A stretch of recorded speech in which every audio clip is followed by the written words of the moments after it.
ഓരോ സമയത്തും ഓരോ ട്രെൻഡിങ് റെസിപ്പി ഉണ്ടാവുമല്ലോ. അപ്പോൾ ആലിയ ഭട്ട് മിൽക്ക് കേക്ക് കഴിച്ചത് ഒരുപാടായില്ലേ ഇങ്ങനെ ട്രെൻഡായിട്ട് ഇങ്ങനെ കണ്ടുകൊണ്ടിരിക്കുന്നത്. അപ്പോൾ അത് ട്രെൻഡൊക്കെ കഴിയുന്ന സമയത്തായിരിക്കും കേട്ടോ എനിക്ക് എടുക്കാൻ തോന്നുന്നത്. അപ്പോൾ ഞാനിവിടെ ഒരു 8.5 ഇഞ്ചിൻ്റെ മോൾഡൊന്ന് ഗ്രീസ് ചെയ്തെടുത്തിട്ടുണ്ട് കേട്ടോ, അതിൽ ബട്ടർ പേപ്പറൊക്കെ വെച്ചിട്ട്. അപ്പോൾ അതെങ്ങനെയാണ് നോക്കാം. അപ്പോൾ അതിന് വേണ്ടിയിട്ട് നമുക്ക് ആദ്യം 1 കപ്പ് മൈദ ചേർത്ത് കൊടുക്കാം.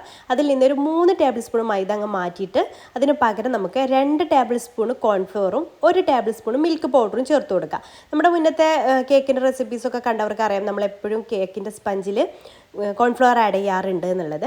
അപ്പോൾ അതിൽ 2 ടേബിൾ സ്പൂൺ എടുക്കുന്നതിന് പകരം ഇതിൽ നമ്മൾ 3 ടേബിൾ സ്പൂണാണ് മൈദ മാറ്റിയത്. അതിന് പകരം 1 ടേബിൾ സ്പൂൺ എക്സ്ട്രാ പാൽപ്പൊടിയാണ് ചേർക്കുന്നത്. 2 ടേബിൾ സ്പൂണ് കോൺഫ്ലവറും 1 ടേബിൾ സ്പൂണ് പാൽപ്പൊടി, അങ്ങനെ എടുത്ത് 3 ടേബിൾ സ്പൂണിന് പകരമായിട്ട് നമ്മൾ ഇതിലേക്ക് ഇട്ട് കൊടുത്തിട്ടുള്ളത്. പിന്നെ അതിലേക്ക് 1 teaspoon baking powder, baking soda നമ്മൾ ചേർക്കാറില്ല, ബേക്കിംഗ് പൗഡറാണ് കേട്ടോ ചേർക്കുന്നത്. പിന്നെ 2 നുള്ളു ഉപ്പ് കൂടെ ചേർത്തിട്ട് വിസ്ക് വെച്ചിട്ട് നന്നായിട്ട് തന്നെ മിക്സ് ചെയ്തിട്ട് നമുക്കിത് അരിച്ചെടുക്കാം. ഇത് നമ്മൾ ആലിയ ഭട്ട് കഴിച്ച ആ കറക്റ്റ് റെസിപ്പിയാണ് നമ്മൾ ഒരിക്കലും പറയാൻ പറ്റില്ല. ഇത് എൻ്റേതായിട്ടുള്ള മെത്തേഡിലാട്ടോ ഞാൻ ചെയ്തെടുക്കുന്നത്. അപ്പോൾ ആ ഒരു റെസിപ്പി ആ ഒരു കഫിക്കാർക്ക് മാത്രമേ അറിയുള്ളൂ. അപ്പോൾ ആ റെസിപ്പി നമുക്ക് എന്തായാലും ചെയ്യാൻ പറ്റില്ല.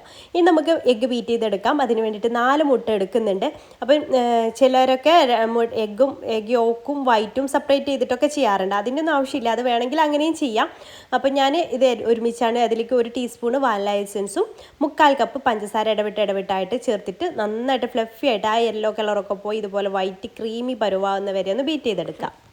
ഇങ്ങനെ നല്ല ക്രീമി പരുവാവും വരെ ബീറ്റ് ചെയ്തെടുത്താൽ മാത്രമേ നല്ല സോഫ്റ്റ് ആയിട്ടുള്ള കേക്ക് നമുക്ക് കിട്ടുള്ളൂ കേട്ടോ.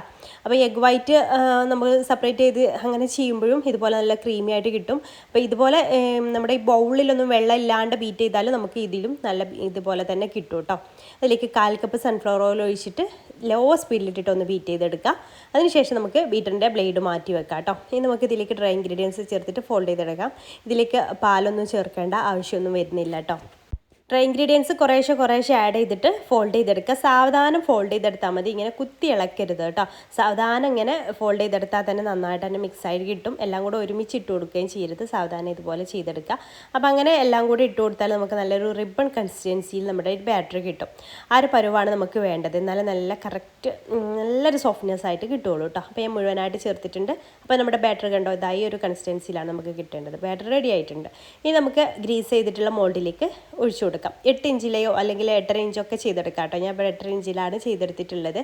അപ്പോൾ അത് അതിലേക്ക് ഈ ഒരു ബാറ്റർ ഒഴിച്ച് കൊടുത്തിട്ടുണ്ട്. അപ്പോൾ ഞാനിത് ഓവനിലാട്ടോ ചെയ്തെടുക്കുന്നത്. അപ്പോൾ ഓവന് ഞാൻ 150 ഡിഗ്രിയിൽ 10 മിനിറ്റ് പ്രീ ഹീറ്റ് ആവാൻ വേണ്ടിയിട്ട് വെച്ചിട്ടുണ്ടായിരുന്നു. അപ്പോൾ ഇതാ ഇതിൻ്റെ എയർ ബബിൾസൊക്കെ ഒന്ന് കളയുന്നുണ്ട്, എന്നിട്ട് ടാപ്പ് ചെയ്ത് കൊടുക്കുന്നുണ്ട് കേട്ടോ. അപ്പോൾ 180 ഡിഗ്രിയിൽ തന്നെയാണ് ഞാൻ ബേക്ക് ചെയ്യാൻ വേണ്ടിയിട്ട് വെക്കുന്നത്. ഒരു 30 മിനിറ്റ് കൊണ്ടൊക്കെ തന്നെ ഇത് ബേക്കായി കിട്ടും കേട്ടോ. അപ്പോൾ ഞാനിത് ഇതിലേക്ക് ഓവനിലേക്ക് മാറ്റുന്നുണ്ട്.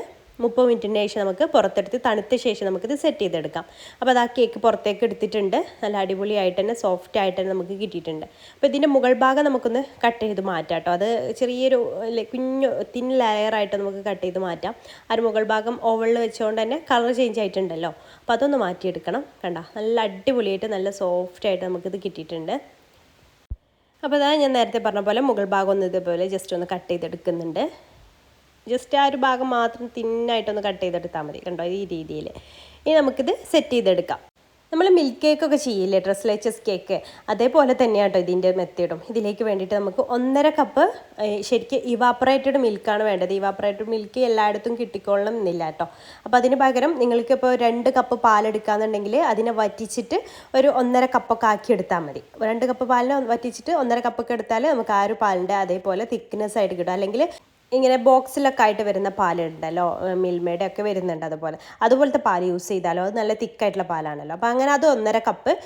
പിന്നെ വിപ്പിംഗ് ക്രീം 1 കപ്പും അതുപോലെ കണ്ടൻസ് മിൽക്ക് 1/4 കപ്പുമാണ് ഞാൻ എടുത്തിട്ടുള്ളത്. അപ്പോൾ വിപ്പിംഗ് ക്രീമിന് പകരം നിങ്ങൾക്ക് 1 കപ്പ് ഫ്രഷ് ക്രീമാണ് യൂസ് ചെയ്യുന്നുണ്ടെങ്കിൽ കണ്ടൻസ് മിൽക്ക് ഒരു 1/4 കപ്പൊക്കെ വേണ്ടി വരും കേട്ടോ. അപ്പോൾ ഞാനിവിടെ വിപ്പിംഗ് ക്രീം ആയതുകൊണ്ട് നല്ല മധുരം ഉണ്ടാവുമല്ലോ, അപ്പോൾ അതുകൊണ്ട് തന്നെ അത് 1 കപ്പും 1/4 കപ്പ് കണ്ടൻസ് മിൽക്കുമാണ് എടുത്തിട്ടുള്ളത്.